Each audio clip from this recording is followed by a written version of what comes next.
प्राचीन समय में एक नगर में एक राजमहल था। उस महल में एक चिड़िया का हमेशा आना जाना लगा रहता था। एक बार राजमहल में एक छोटा सा परंतु बहुत ही सुंदर तथा मूल्यवान खिलौना पड़ा था। चिड़िया की नजर उस पर पड़ गई। उसने झपटकर उस खिलौने को उठा लिया और उड़ने लगी। इतने में राजा की निगाह उस पर पड़। राजा ने कर्मचारियों को आदेश दिया कि चिड़िया को पकड़ लो, क्योंकि वह खिलौने को पंजों में दबाकर उड़ रही थी। आज महल में मिला खिलौना उत्तम, सुंदर और सलोना।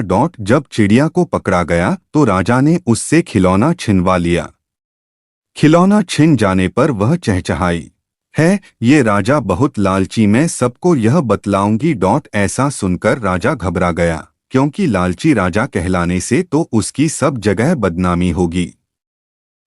उसने खिलौने को लौटाने के लिए कर्मचारियों से कहा कि खिलौना उसे वापस दे दो।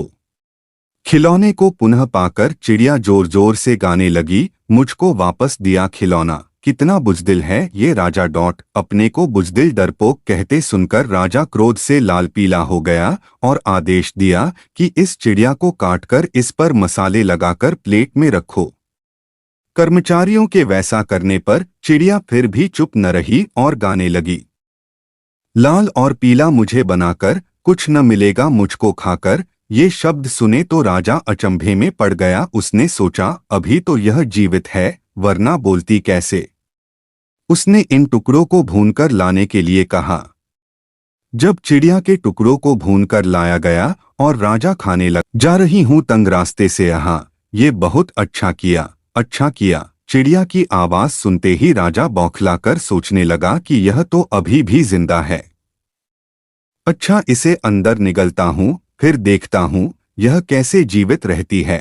और इतना सोचकर वह उन भुने हुए टुकड़ों को निगल गया। पेट में पहुंचते ही चिड़िया की आवाज आने लगी, मैं महल में आज आई, खूब मस्ती मन में छाई। सुनते हुए राजा तो आग उगलने लगा। क्रोध से बोला, ऐ सिपाहियों, अपनी तलवारें निकाल लो और जैसे ही यह चिड़िया बाहर निकले उसे समाप्त कर दो। राजा का हुक्म था। सबने अपनी अपनी तलवार म्यान से बाहर निकाल ली और चिड़िया के निकलने की प्रतीक्षा करने लगे। सहसा चिड़िया बाहर निकली और राजा के कंधे पर बैठ गई। इधर जब सिपाहियों ने उस पर तलवार का वार किया, उधर वह चिड़िया तो फुर्र से उड़ गई, किंतु राजा का कंधा तलवारों से कट गया। खून के फव्वारे बह उठे। राजा कराहने लगा, मगर चिड़िया पास के वृक्ष की डाल पर बैठी अब गा रही थी, फुर्र से तो उड़ गई मैं, कट गया राजा का कंधा। शांति थी मन में मेरे, पर क्रोध से राजा था अंधा।